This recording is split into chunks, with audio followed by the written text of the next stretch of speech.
here a while back, and it's been a while, and I may even still have them. Rhonda brought some pictures home that you and Lloyd were looking through, and I scanned them. And in fact, I'm not positive, but I think they're still at our house in a box up in the closet. But there was a really, really tall guy in the picture, and then there was a gal that sat in a wheelchair. Does that ring any bell? Or she? I mean, this guy was like super tall. Looks like. And I don't know if don't register anything to me. Hmm. Well, I guess I'll come back to that after I talk to Rhonda, and I've forgotten who it was now, but I keep hearing, and I've heard all along, names of these little towns that really don't exist anymore. I mean, we lived on E and heard of Valley City all the time. I guess I got some curiosity as to how it started, how big it got, and when it started shrinking. And Well, first thing I know, one of the first settlers in Lafayette County was Freedom, which is where John Ed's house and Maggie Stone is. Well, that stayed there for a long time. That was one of the early settlements in that area. And then to come along, John Campbell Hanley was instrumental in putting a spur from today to Lexington, and they went up through the low ground. It's easier, cheaper to build, so they made a deep hole to Allville. Well, Allville was a big thriving town. When that spur went through, actually it's bigger than Concordia, and about as big as Higginsville at one time in history. There's more livestock shipped out of it than any deep hole in the state of Missouri, according to records. And at that time, it was a high day, it had 7 saloons. It was up and booming down. Well, it's pretty near died now. It's still a little there, but it pretty near went out of existence. But Freedom did go out of existence. Then you had another one, was Hoffman Settlement, West Oak Grove Church.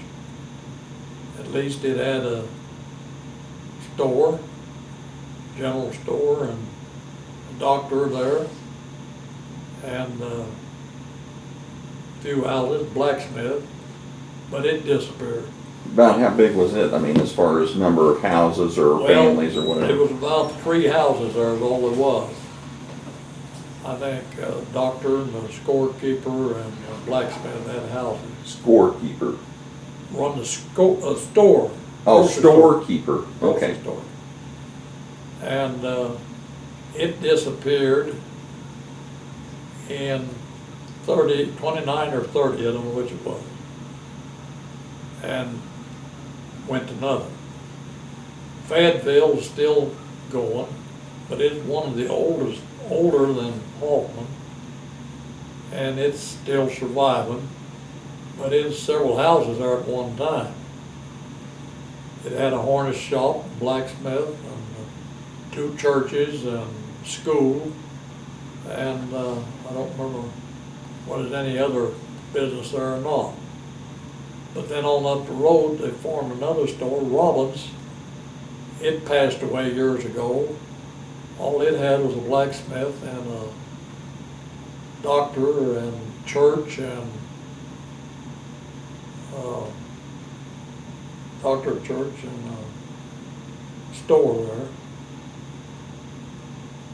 there. And but then you go east here, Mount Olive, Black Settlement. It was a thriving town. They had 2 stores in it at one time. Just down the corner down here. Down here on the corner. Had 2 stores. How many people or how many families or? Well, at the time the war broke out, I think it's about 40 families in this vicinity. You could go down there and get a whole thrashing co black if you wanted But there was a store on top of the hill where the barn is, south of it, down here. Then where Lloyd's got the house, on the north side of the driveway, there was a store there. Black man run it, black man both of them. You know what their names were? Well, the one on the west side was Grant Goals. Grant Goals was a slave, and he got married. He said, we're getting too inbred, so I'm gonna get new blood. So he went to Sledge and got his wife, and he had 2 sons and adopted one to raise. On top of the hill was Rob Johnson, and he had a big family. And he had groceries and so the competition. Well, Grant store went under before that Rob Johnson did, and then Rob Johnson finally gave up.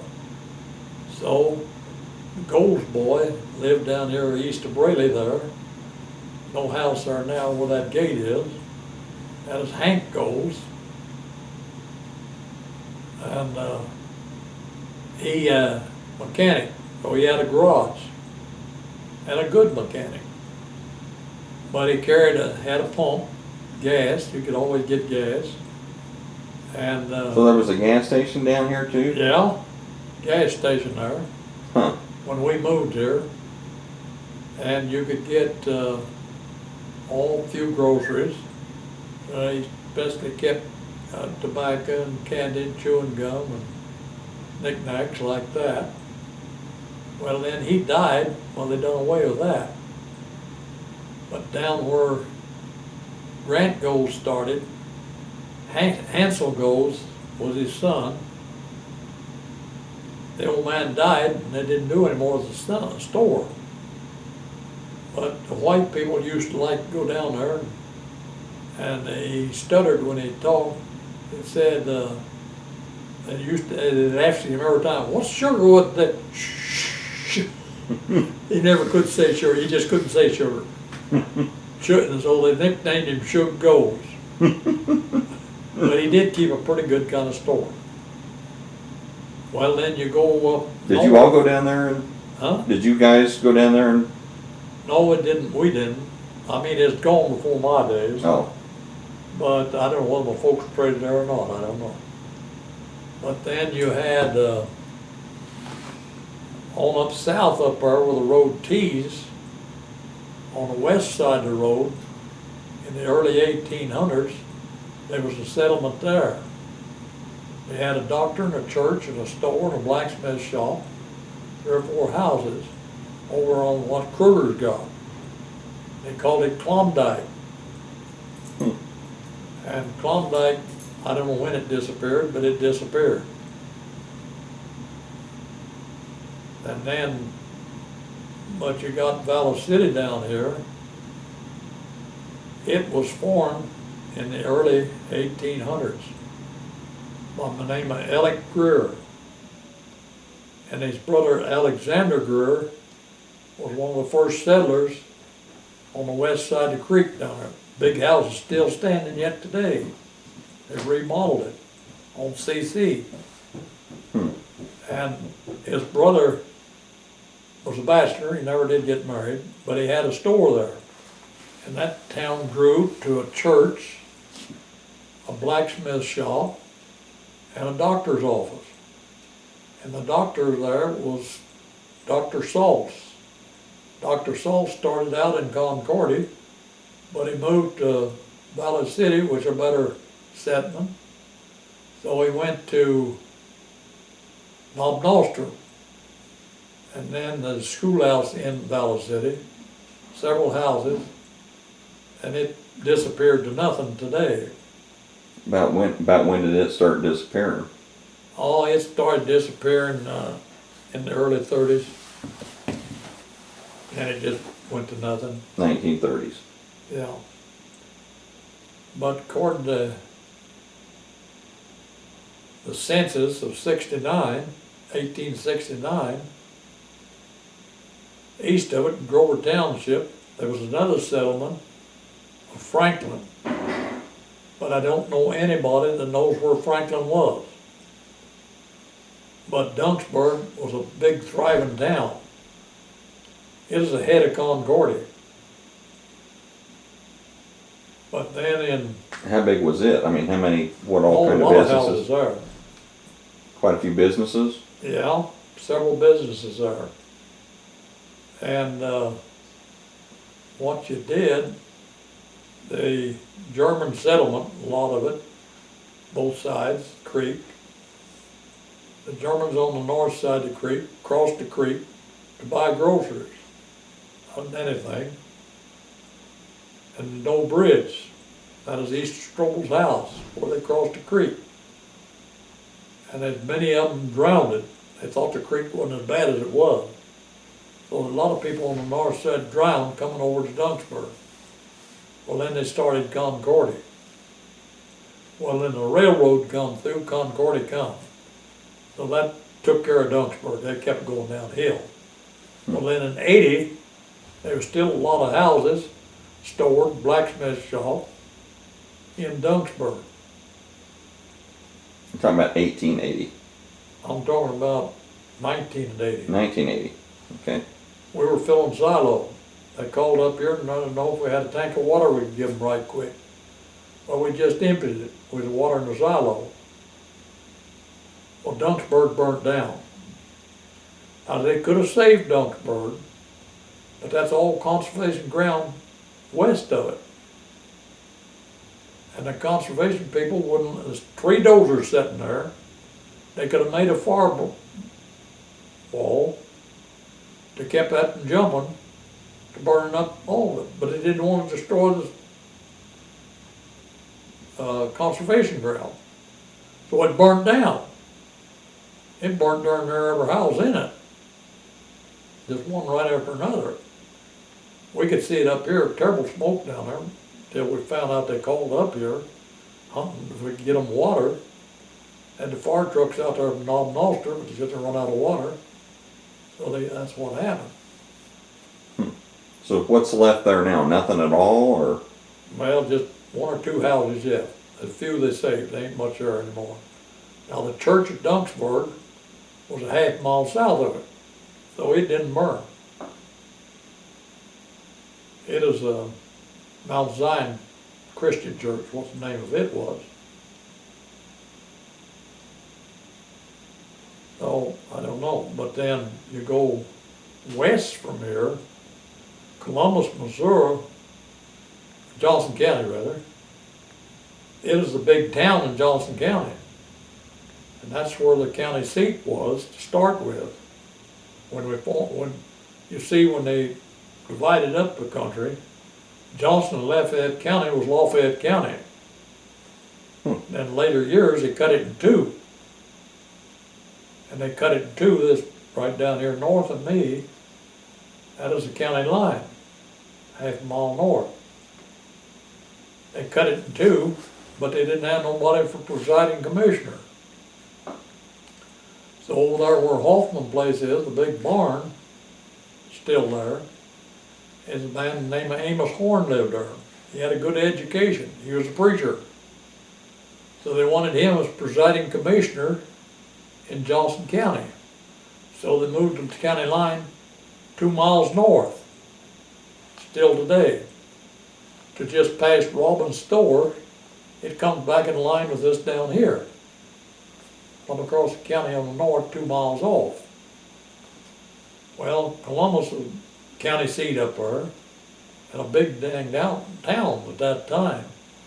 They had churches there, and I don't know what all they had. About how many people? Population. So, somewhere there, they decided to move, after the Civil War, they moved to, well, before the Civil War, they moved to Warrensburg.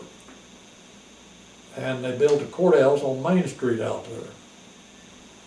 But the railroad didn't come through Warrensburg until after the Civil War. Well, then Columbus started deteriorating to nothing. How big had it gotten as far as population-wise, Columbus? I don't know how much the population would have been. I did read it in the census, but I don't remember what it was now. I'd reread that book if I had it, but Rhonda got it from her in the post office. Whoever worked there let her have it, but I didn't quite get it all read. But Columbus Township, that's Columbus Township where Columbus is, and that's where all big general in the Civil War, I can't think of his name, come out of there. He went through the war all the way, and he fought with Price and Joseph Shelby and all of them. He was at the Battle of Pittsburgh, Phillipsburg, it was, on the Mississippi, in Mississippi. That's when they lost their battle. That's when they started going downhill. He was down there with his crew. Now he had a lot of his recruits was out of Johnson County. But now I don't know, you had some more around, like over southeast part of the county. You had Gun City, which was a pretty good sized town. You had Latour, little of it left, not much. They deteriorated to nothing. And I don't remember what, well, Montserrat was a big town at one time. How big? Well, I don't know, but a lot of houses are. The reason Montserrat is on the map is a coal mining country. And that's all undermined with coal down there. And they wanted to get shed of the coal, so that's why the Missouri Pacific was coming through to get the coal. Heading toward Kansas City. Well, you may have talked about it and I just didn't catch it, but what's the history on Ernestville? Well, Ernestville was a German settlement. You see, they came here from Germany and they kept expanding. So they decided they needed a church. So they built a church. Lightning hit it and burned it down. Well, then they built another church. And then they built a store there. And then there was a blacksmith on the south side of the road. And then they built a parsonage for the church, which is the building between the store and the church today. In later years, they built a new parsonage on the north side of the church. And that is a Lutheran church, Lutheran cemetery. And they also had a school there. Harold Udding and them all, they went to that school, just a one-room school. But they wanted their kids to go to that Lutheran school, and they was kids plumb over here right at Hanley School, drove a horse and buggy plumb to Ernestville every day to school. There was a lot of them away from there, drove a long ways to get to school, just little kids. But they educated them there. So, I don't know. So, about how many families total do you think there were? How many houses or families do you think were? At Ernestville, There wasn't any. It was just those things, and it was the people in the community would come in. You just had the storekeeper, he lived in it, and the parsonage, and that was all. Well, in later years, they built two houses west of it, up there together. Now, they were brother-in-laws that had it. Pete Udding had one, and I don't know who had the other, but they were married to Hallwell girls that had them houses. Then later, Ralph Erdman bought one of the houses, and his daughter lived there. But that's all the houses ever was there. So it's still about the same size as the Huh? It's still about the same size as it was in its heyday. Yeah, It's just not as many people coming there to. just not as many, you know. And, well, you see Ralph Franking moved a trailer in there. That is the only addition to it since it was years ago. Hmm. Now on the south side of the road, blacksmith, his name was Reister, and he died young. Grandfather went down there and spent the whole damn day, and I went with him. I was about 5 or 6 years old, and me and his boy played together that day.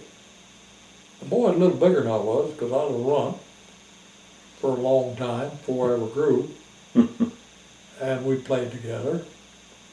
Well, a few years back, Edith was still going. We was out at Walmart noontime, so we got us a sandwich. In a little bit, man and wife come in and sat down. I knew him. It was Reister, I can't give you his name right now. He lived down there just before you get to them silos on the south side of the road. Gilbert Reister. She said, we're celebrating my husband's birthday. He didn't get married till later in life. She married him for his money, and he married her for her money. She had a crippled man, but he died. So they went together, and they lived together pretty good. Well, then she died, and he married her daughter-in-law, kept it in the family. Then when he died, well, she's got all the wealth. He had a lot of money. But when he's celebrating his birthday, I said, Gilbert, you don't have to tell me how old you are, but I'll tell you how old you are. Now, man, how in the world do you know how old I am? I told him we played together when we was boys, and I'm pretty damn close to your age. You're exactly on my age. He was from long in January, February, to October and older than me. Now, that's what he was.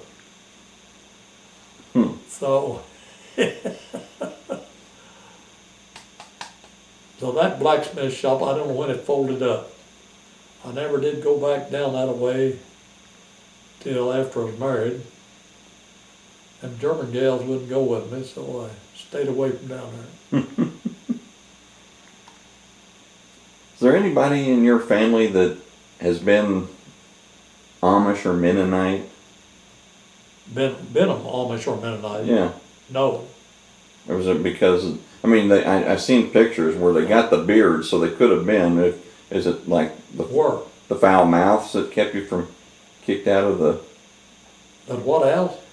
I said, was it because of your cussing and stuff like that they wouldn't let you in? No, I don't know. I don't think anybody tried to get in. Now, you see, my ancestors came from Germany. They were Baptists, settled in Pennsylvania. And my great-great-great-grandfather came here from Pennsylvania.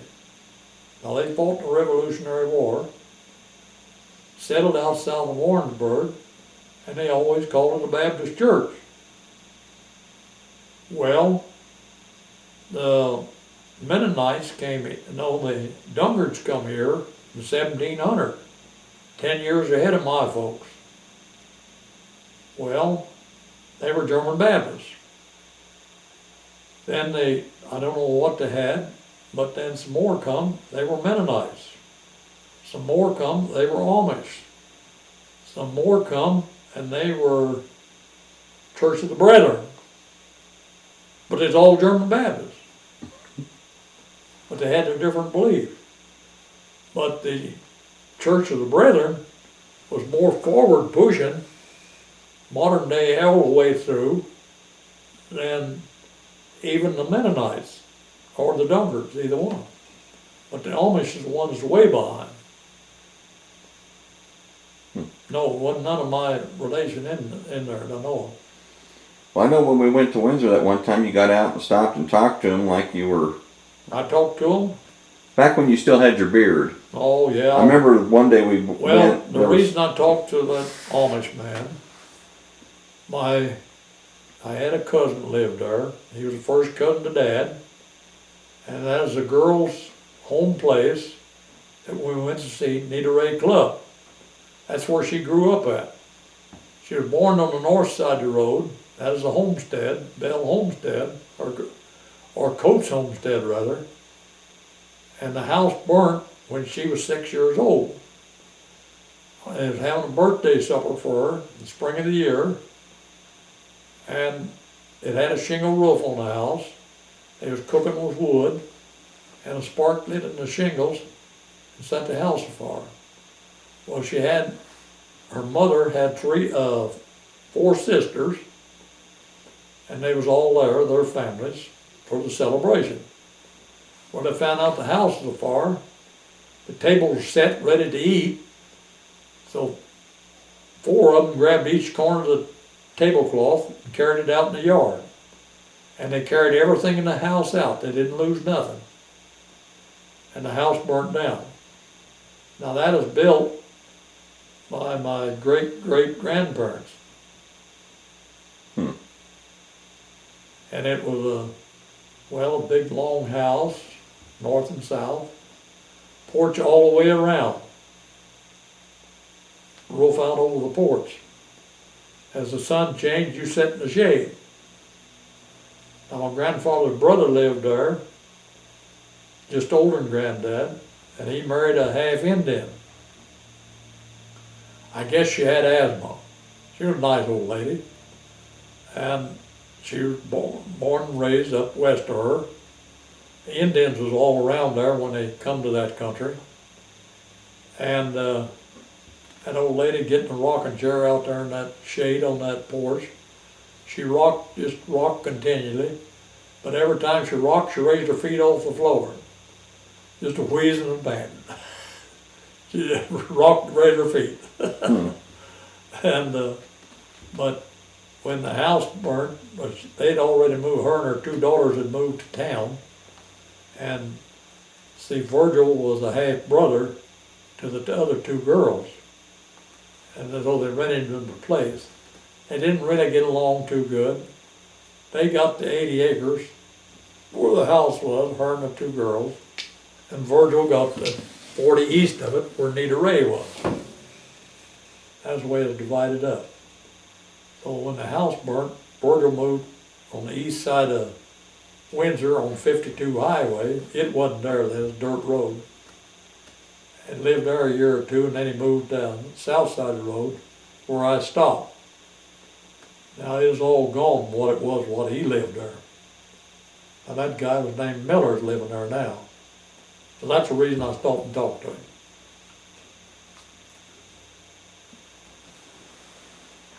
In Windsor Cemetery, that road was Jesse James. He was buried,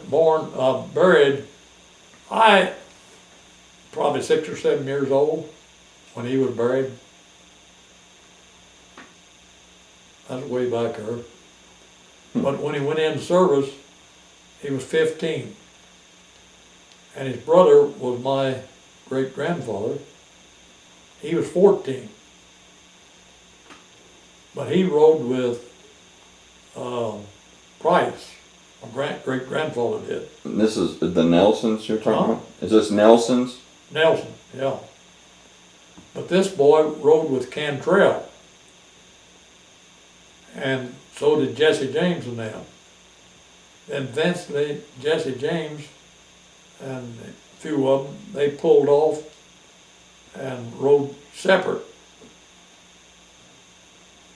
See, what they was doing, you know, the way they fought, they fighting the Union soldiers, they'd catch them camp, slip in on them, steal the guns and ammunition and food and horses and mules, then run. Try to cripple them. Then they'd pass it on up, further on up to Price and them. That's how they got their supplies. So, I don't know. But you see, the coachman, he rode with Price all the way.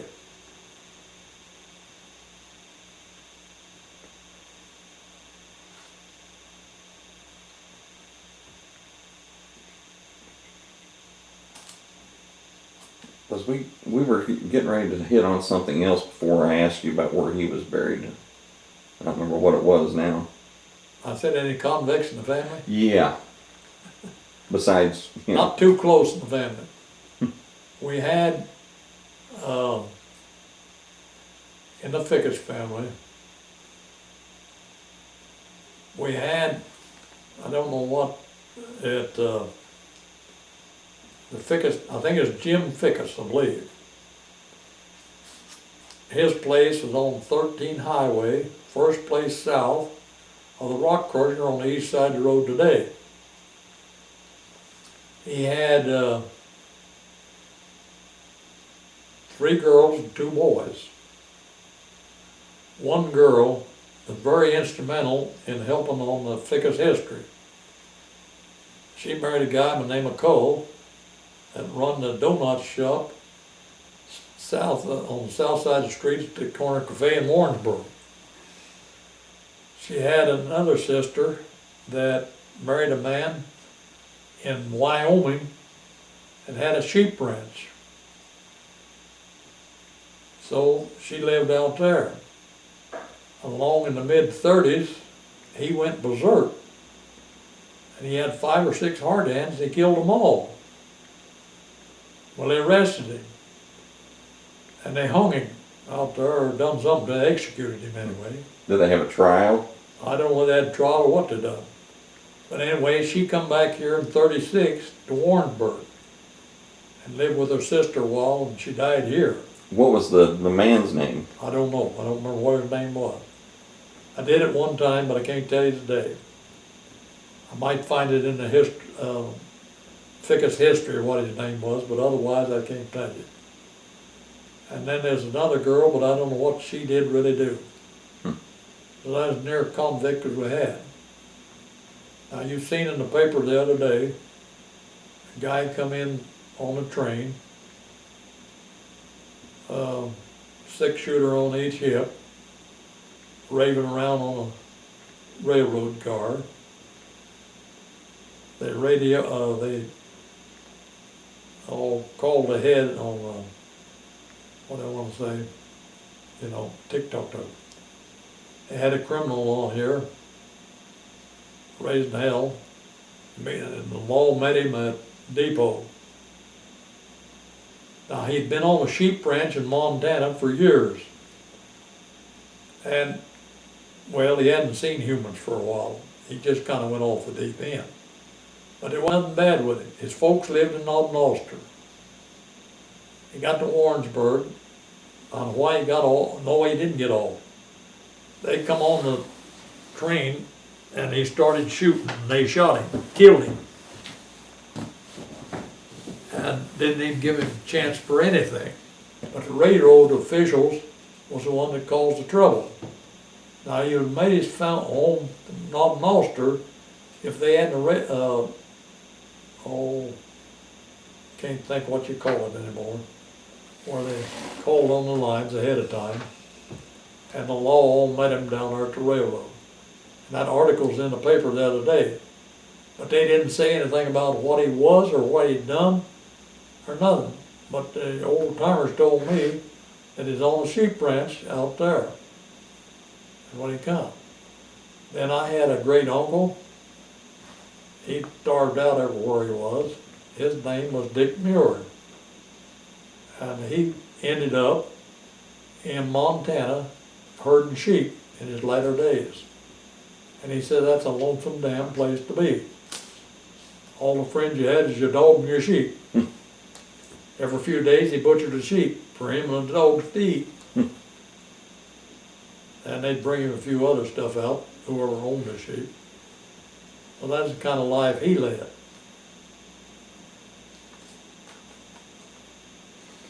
We talked a little bit about when you went to the museum here in town with Rhonda, and you talked about Went up where? to the museum here in town. And we talked about John Fickus's knife that he had, I guess he had made himself. Something that I didn't push for, and I forgot all about it. I got sidetracked. But Rhonda said, did he tell you the story about the bear? Yeah, he was in Kentucky. and he went out a hunting. And the bear attacked him. And he had this knife he had, and a muzzle loader, but he got a shot at the bear, but he didn't kill him. And the bear attacked him. And he had a nice dog, a hunting dog. He was a long-haired dog. And the dog worked the bear over. And the bear killed the dog. But he managed to get the knife in the bear before they killed him. And that was in Kentucky where that happened. What year was that, do you know? Well, I don't know. He come here in 1835 to Warrensburg. Now he lived in Kentucky, I think, 5 years. He lived in Virginia 2 years after he left Pennsylvania. And then he moved from Kentucky into Indiana for 5 years. From Indiana to Vols for 7 years, and then come out here in 35. So you have to back up somewhere in that time. That's when he was. So it was before he was actually left Pennsylvania? Huh? It happened before he had left Pennsylvania? No, it was after he left Pennsylvania.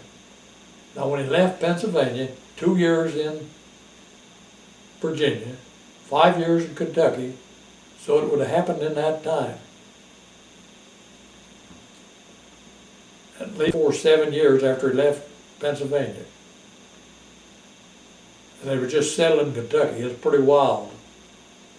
And grizzly bears was there yet. But he had a good hunting dog, and he was out hunting, and this bear attacked him, and he shot at the bear, but he didn't kill him when he didn't have time to reload. So he took out his knife and started working him over. And anyway, they're out here in that museum. Does the museum mention anything about the bear? I don't know what incident? It does or not. There was some writing in that damn thing. Now my thickest history, it's in it. It's in there if you want to read it. And Rhonda ought to read it. You all ought to read it. That's our ancestors going back. But then when you're talking about a bear, the last guy that had the Hoffman store was a German. Ploot was his name. He had a store at Blairstown in Henry County. He had a bear. He wrestled that bear. Well, somehow or another, he burnt the store down the bear. But he got another bear. So he had a bear when he was out here, Hoffman, and he wrestled that bear. So he'd go to town on a Saturday evening. You'd pay to see him wrestle a bear. I think it cost you 50 cents, something like that. So he got to Warrensburg one bear wrestling. So he had him muzzled, he had him declawed, and he was wrestling this bear. So boys in town made up, they went and got some High Life in the drugstore. They knew about how long time he's going to run, and they knew about how soon it'd take effect. So they poured it on the bear.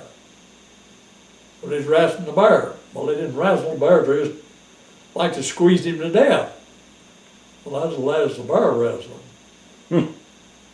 So, what did they put on the bear? That was before they had Hoffman. It was down at Blairstown, that was it. What did they put on the bear? Huh? What did they put on the bear? High Life. Oh, it just burns the hell out of you. And I don't know what it is. They call it High Life. But if you want a horse to buck, put that under his saddle and then get on the son of a bitch, and he'll throw the hell out of you. Benny Bell, he played cards at Locust Grove store every now and then when he had time. He had a guy working for Dr. Parker, Jim Wilson, 2 or 3 others, and Benny was always mouthing off. They played cards. I don't know whether he won a game or what. But one day, they slipped some High Life in his solid bottom chair, run to the center, poured that bottle of High Life in there. shit, Benny again this oh God damn. Boy, out of the store he went. He never ever went back to Lowe's grocery store, they said. Hmm. They fixed him up. They Well, burned his ass till he couldn't sit down. Well, what is in it, or what is it made out of? Hell, I don't know. It burned the hide off of it, is all I know. Hmm. And, but anyway, that bear, that's where he burned him up in the store. Hmm. One he wrestled.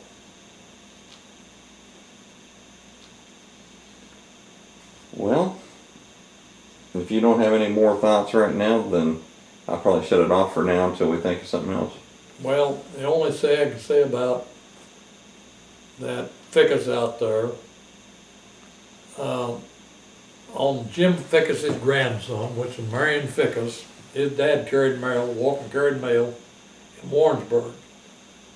Now he got a hold of that stuff. How he got a hold of it, I don't know. Maybe Jim Fickus had it from his dad, damn if I know where it come from. But had a gold watch.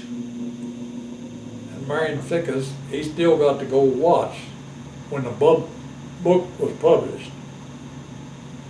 And he's the same age I am. He's probably dead by now, I don't know. He may not be. But he was in Illinois. That's all I know about that. So, if you want to see it, well, I took Rhonda in there, didn't I? Into the museum? Museum? Yeah. Well, then when the county history of the pioneers, she didn't go. I went. The boy out there where the flea market is, McMurphy, Philip McMurphy, he went. And then Richmond Allen, my uncle's 3 kids, Claudine, Anita, and Roy. And Anita, she presented what our great grandfather coming here. She done the talking. And that's what we represented the Fickus. Now we was the only one representing the Fickus. Of all the damn Fickuses around Warrensburg, we was the only one. Now I really didn't intend to go till I took Edith out there, Rhonda out there to see John Fickus' stuff in there. And that,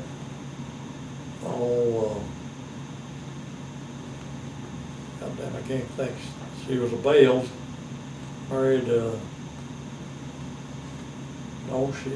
she's a Bales and married, I don't know, I can't think who I want to say, McMurphy. No one, oh hell, I don't know what. But anyway, she runs that, head of that museum. She was getting ready for that deal on the pioneers. Is that Earl? Earl, yeah. Yeah. Earl, that was it. Earl girl. Yeah, she was a Bale, married an Earl. Well, Bales was some of the early settlers, which they were those, I told you, religion, whatever it was. Not the rattlesnakes.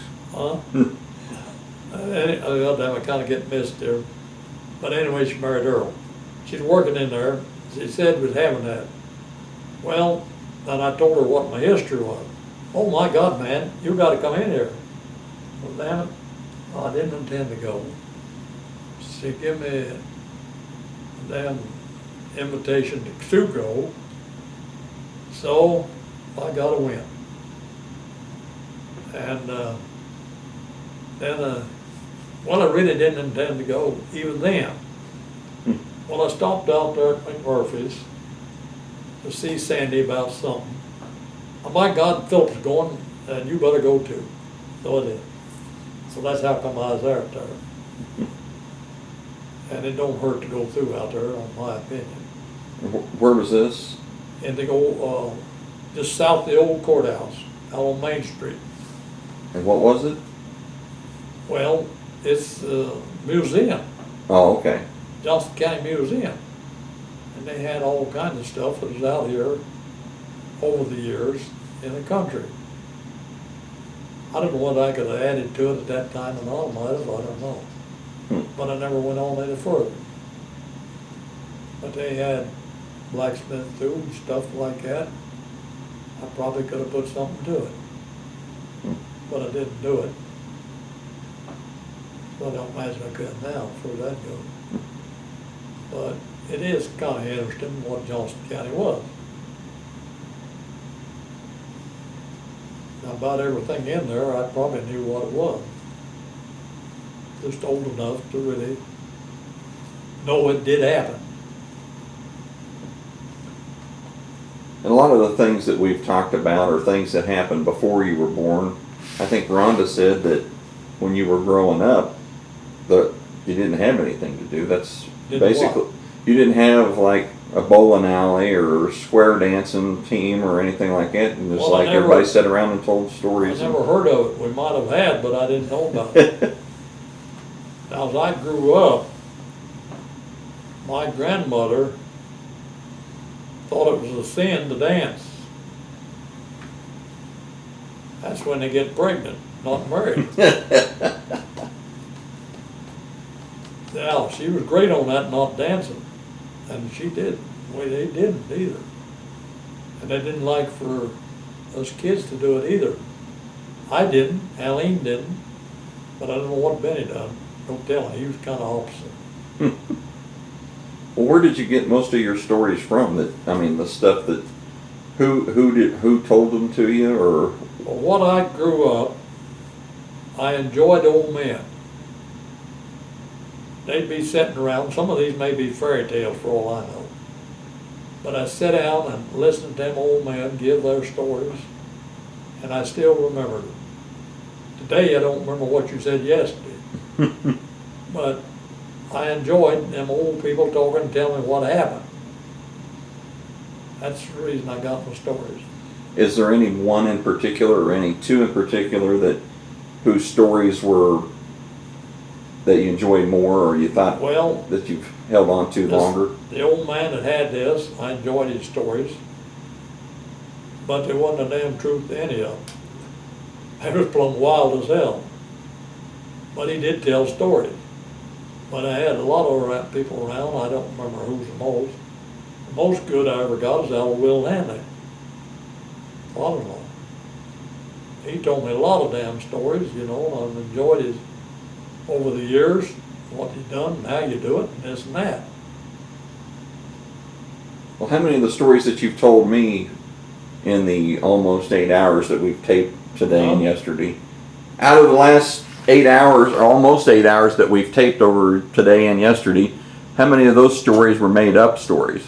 They're all supposed to be true, as far as I'm concerned.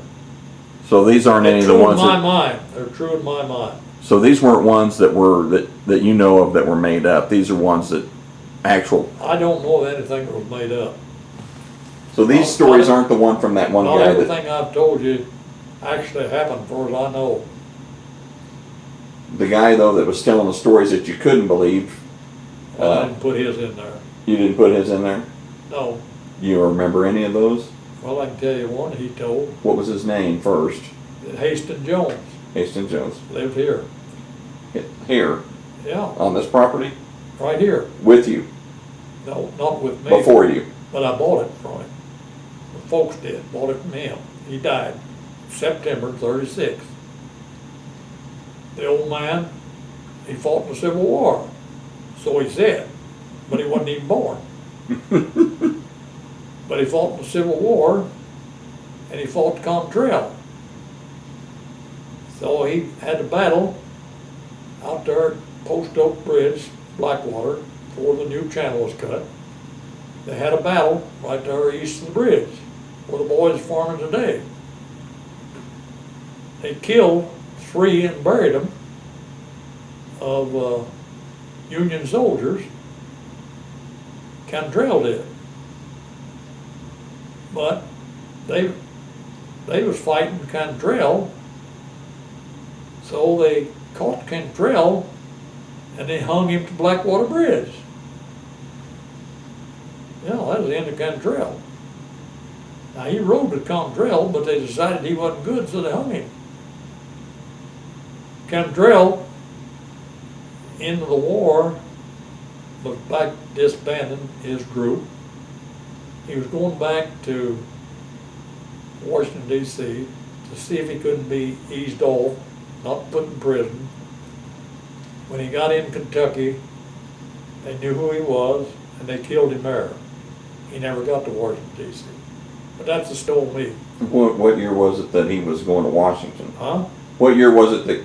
He was going there in 1865.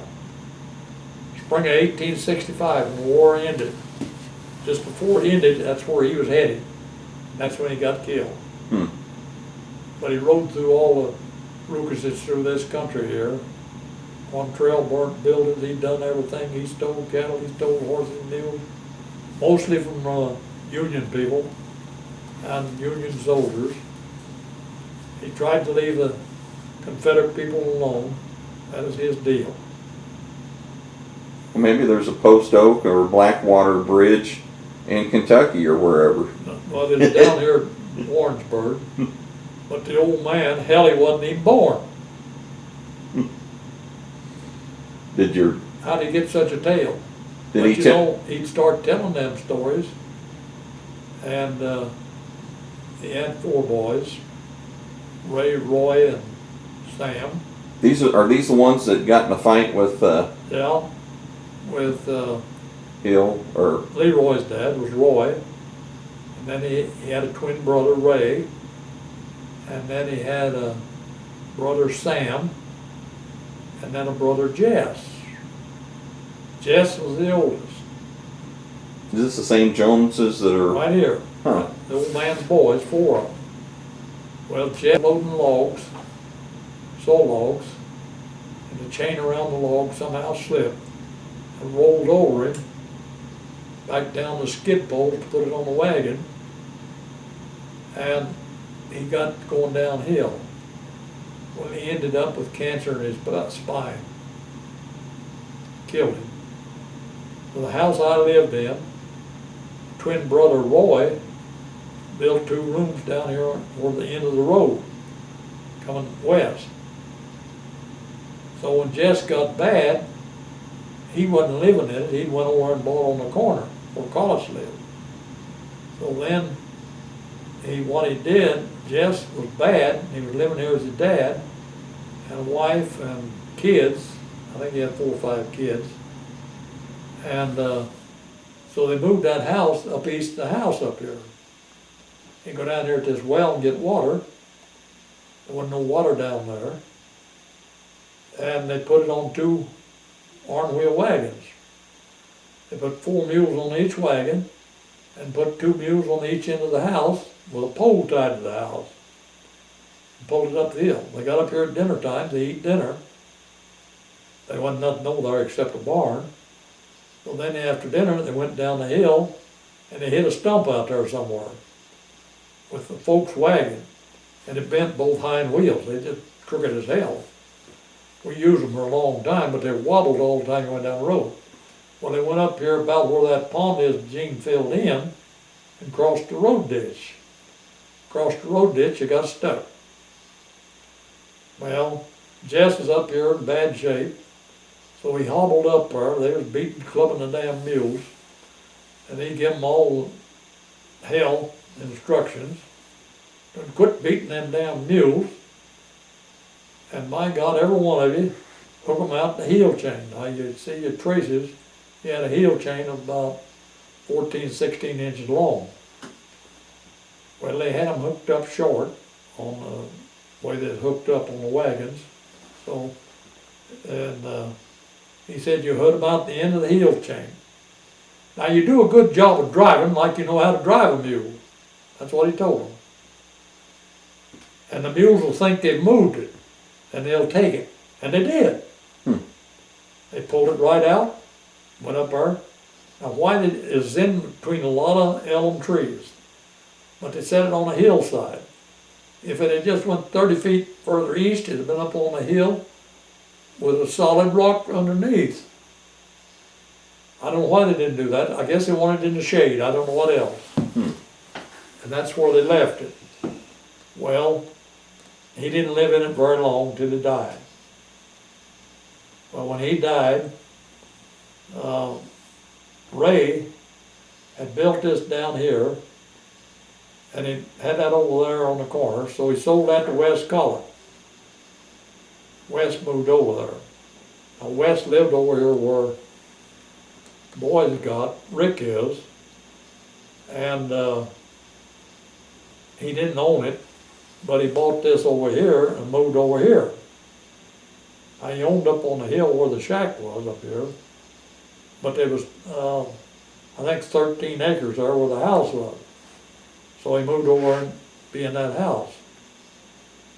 And he had everything south of it. But Ray moved back here in the two-room house I had up here. So that's when the boy took a smallpox, and he died up there in that house. Well, then Ray moved out of there. He was farming a place here with the old man here and doing other odd jobs.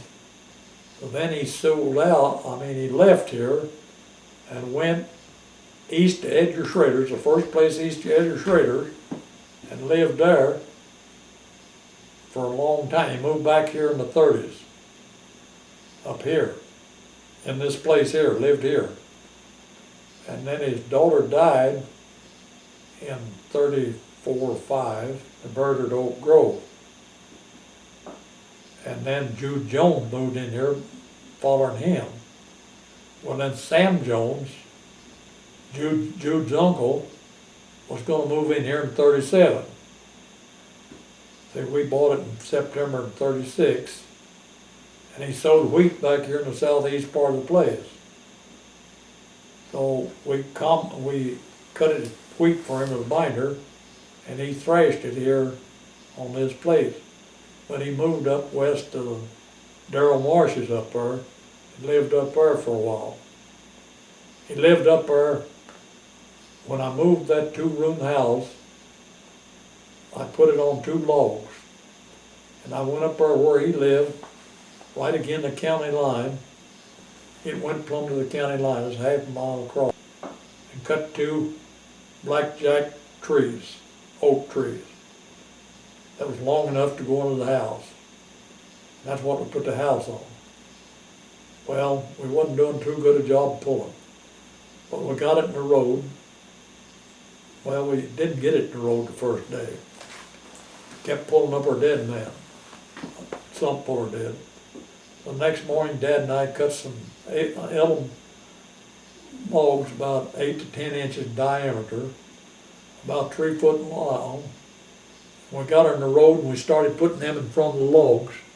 We rolled her right up here, didn't have no trouble coming, just come right on up. We got out here in front of the house, then we hooked on the other end and brought it in here. And then we squared it up the next day. But it was 2 days of moving it up here. Dump puller. Well, this one's got about a minute and a half left on it. Yeah. So this one's got about a minute and a half left on it. So it's, I don't know what else to tell you. well, then I think we'll just quit for now and